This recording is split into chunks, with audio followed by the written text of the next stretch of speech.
Le estamos dando la bienvenida al queridísimo Adán Costa en esta su columna Pensamiento Crítico. Como saben ustedes, Adán es abogado, profesor universitario, trabaja en el Consejo Nacional de Coordinación de Políticas Sociales y preside la Comisión de Derecho Indígena Latinoamericano e Interjuridicidad del Colegio de Abogados de Santa Fe. Y le propuse a Adán, que dado que estamos en vísperas del Día del Trabajador y la Trabajadora, reflexionáramos un poco, lo vamos a escuchar, claro está, con muchísima atención como siempre, acerca de este plan, podríamos decir, para destruir la identidad, subrayo este término, este concepto del trabajador y la trabajadora. Y analizar también la trampa, ¿no?, de esa clase media aspiracional. Después yo daré mi opinión y también de los expulsados del sistema, que cada vez son más. Adán, ¿qué tal? Buen día, ¿cómo te va? Muy buenos días, querida Clara, para vos y para toda la audiencia. Trampas, qué linda palabra, digamos, como para empezar a enunciar un poco la columna de hoy, las trampas. Las trampas, sí. A ver, y yo trato de mirar un poco el proceso, no me voy a remontar a un proceso histórico, digamos, en este caso más largo, sino un proceso que podríamos, digamos, arbitrariamente, como toda definición de un campo cronológico, digamos. Bueno, podemos ponerlo, si queremos, en la dictadura cívico-militar, fundamentalmente en la década de los 90, por ahí en esas simientes. Es un proceso que no se da necesariamente en la Argentina, sino es un proceso que tiene una configuración mundial. Que es fundamentalmente, siempre hay que tratar de analizar las cuestiones salariales, los reclamos de un trabajo rodeado de derechos. En términos políticos implica fundamentalmente, para hacerlo en términos sencillos, qué parte de la riqueza que se produce van para los trabajadores y qué parte queda en los dueños del capital de inversión. Uh-huh. Es decir, la famosa puja distributiva, la distribución la distribución entre el componente que le toca a los trabajadores y el componente que le toca al que invierte los capitales. Esta puja distributiva es una puja política, es decir, es una puja que va más allá de un reclamo eventual salarial por más dinero, sino un tema de, a ver, ¿cómo se genera la riqueza? La riqueza se genera con inversión y también con trabajo.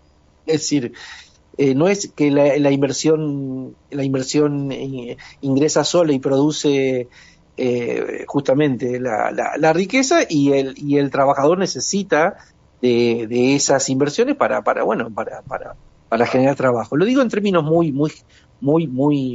coloquiales y muy sencillos para que se entienda. Entonces, la distribución de la riqueza, digamos, hacia el inicio de la dictadura cívico-militar, medianamente estaba en lo que se denominaba el 50-50, es decir, el 50% de la riqueza para los trabajadores y el 50% para los inversores de capital. Este es el punto del problema. Lo digo en términos argentinos y lo digo también en términos, en la conformación quizás cada vez más manifiesta y sobre todo ya en las últimas décadas de esta idea de que el capital se conforma multinacionalmente, es decir, grupos concentrados.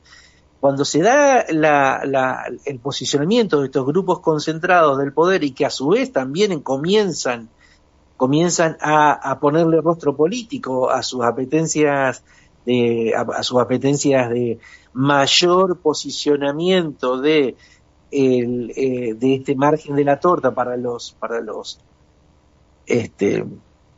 inversores, para los dueños del capital, y cuando a su vez esto es transnacional, se genera un fenómeno que estamos viviendo, un fenómeno de concentración de riqueza, con lo cual la torta, digamos, si podríamos hablar de una torta distributiva de los trabajadores, es cada vez menor. Por eso la distancia en términos de desigualdad social cada vez más, es decir, es más la distancia entre los que más tienen y los que menos tienen.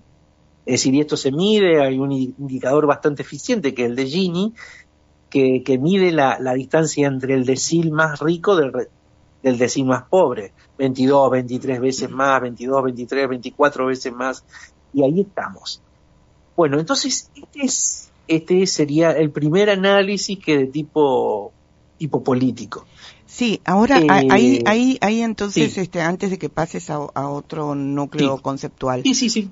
quiero recordarles, y vos me vas a ayudar porque no tengo en pantalla los datos concretos, pero en la década del 70 se logró, ¿no es cierto? Se logró un progreso muy importante con respecto a la participación, ¿no es cierto?, de los trabajadores en las ganancias, y el nivel de desempleo era mínimo, ¿no?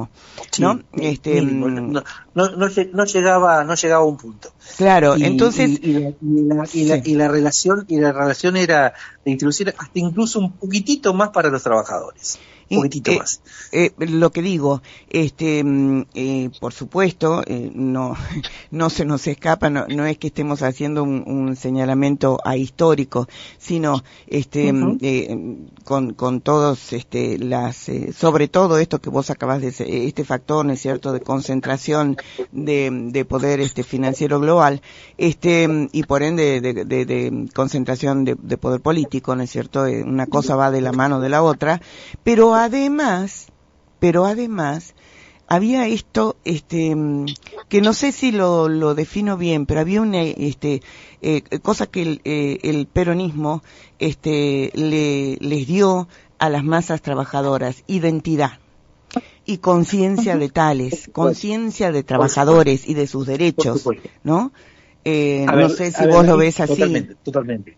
Sí. Las izquierdas también, y estamos hablando ya ahí, nos metimos en el análisis del siglo XX, pero rápidamente, las izquierdas, sobre todo en los inicios del movimiento obrero previo al peronismo, que tenía una configuración anarquista, básicamente con la inmigración, las primeras décadas del siglo XX, tenían también este componente identitario. Sí. La gran, y por eso, digamos, yo estoy hablando de un fenómeno internacional mundial, pero también hay que mirar el fenómeno argentino, que a su vez siempre ha sido distintivo de otros países de Latinoamérica, porque básicamente estuvo el peronismo. Y esas banderas identitarias de las luchas de anarquistas, socialistas, de las primeras décadas del siglo XX, y también de la Unión Cívica Radical, irigoyenista, digamos, claro, esas banderas se transformaron en políticas públicas, claro, se transformaron en políticas de Estado,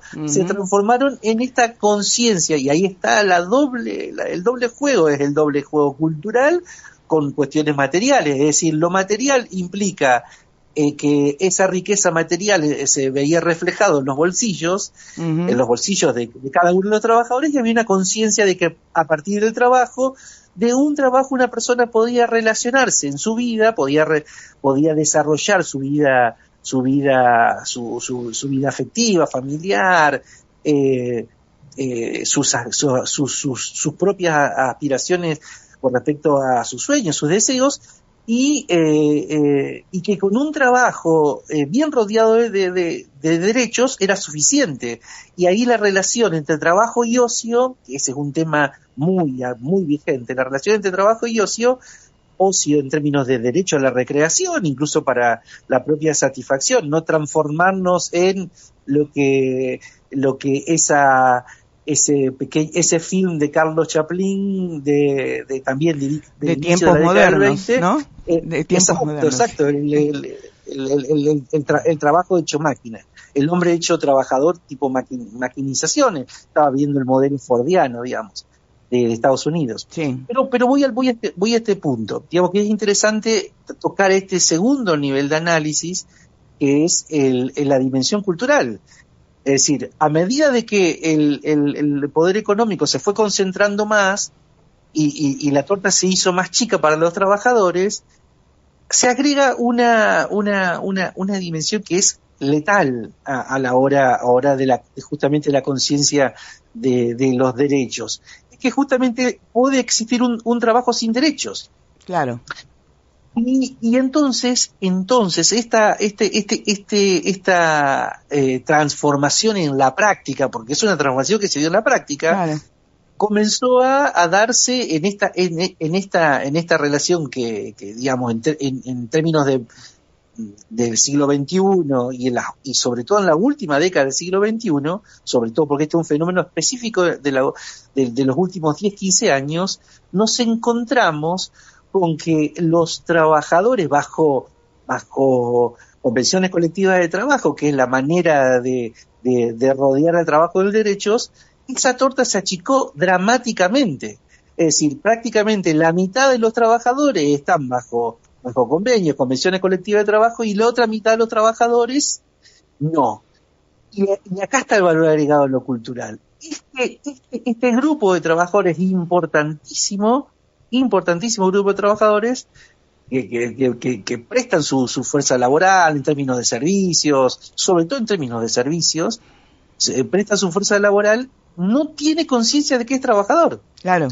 Y ahí viene la capa, digamos, tecnológica, que es el momento urgente que estamos viviendo, la presencia de la sociedad digital en nuestras vidas. Y viene esta idea de que los trabajadores de aplicaciones no son trabajadores. Por ejemplo. Si no son, por ejemplo, es el ejemplo Claro. más claro. Entonces no necesito sindicalizarme porque yo defino mi trabajo, vendo mi servicio, lo hago cuando quiero, cuando en realidad la aplicación va justamente premiándote, dándote más trabajo en función a vos, más horas va pasando de tu tiempo y tu relación, y vuelvo a esta ecuación, trabajo con ocio, ocio, familia, recreación, dispersión, momentos de disfrute, viajes, es decir, esa situación en la vida de ese trabajador que no tiene conciencia de ser trabajador, no que no tiene conciencia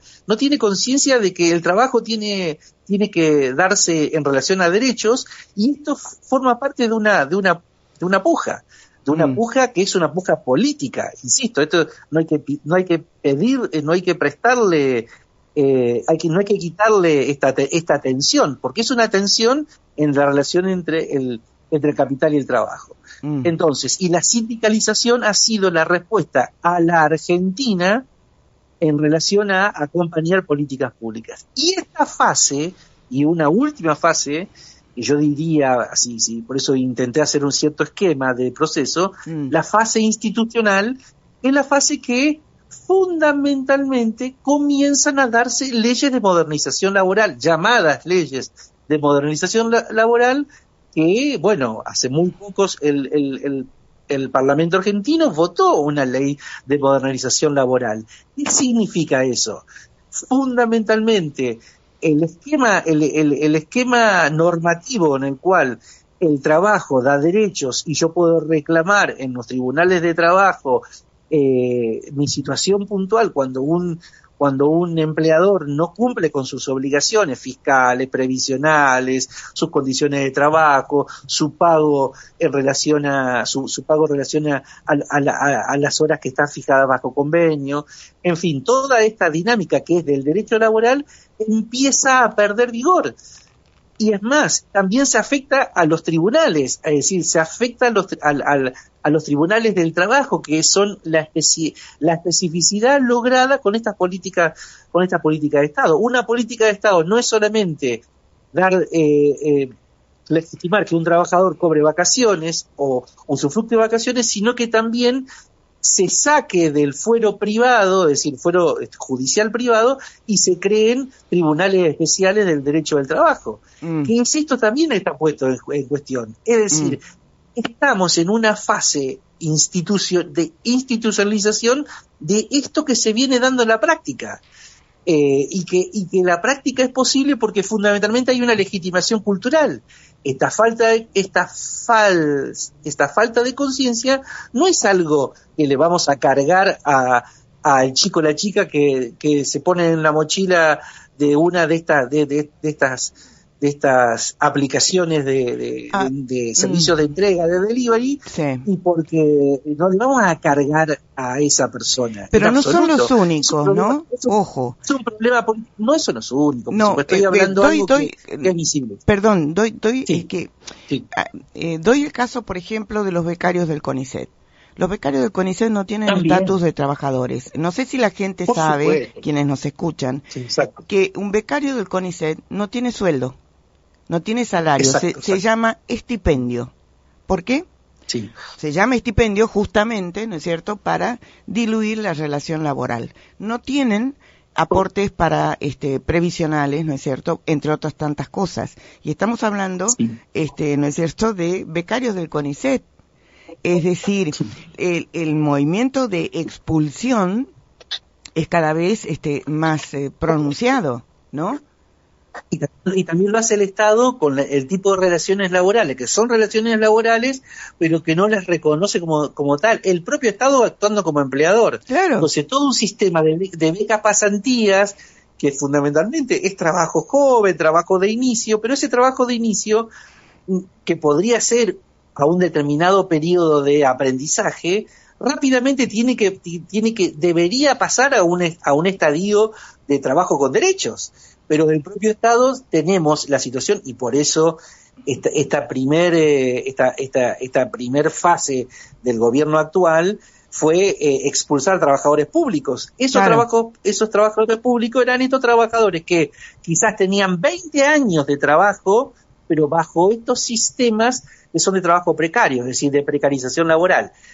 Es decir, y que las personas lo toman porque es es un ingreso, también a veces tiene que ver con formación, o sea, un becario de CONICET se está formando para hacer investigación en ciencias sociales, en ciencias duras, en ciencias exactas, desarrollar cosas útiles para la sociedad, una plusvalía social enorme, que, por ejemplo, en el campo de la salud, en el campo de la investigación aplicada para la industria farmacéutica, en fin, es decir, plusvalía social que la aprovechamos en nuestra calidad de vida, que ese trabajo no es reconocido como tal. Es decir, toda esta fragmentación, toda esta precarización tiene esas bases. Es decir, esta idea, esta característica que ha tenido la Argentina de rodear al trabajo de derechos,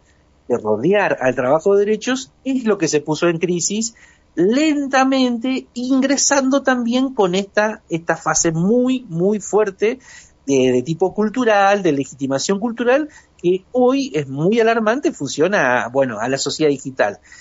Y hay otro fenómeno más para cerrar un poco la columna, no cerrar, sino un tema fascinante que tiene infinidad de disparadores.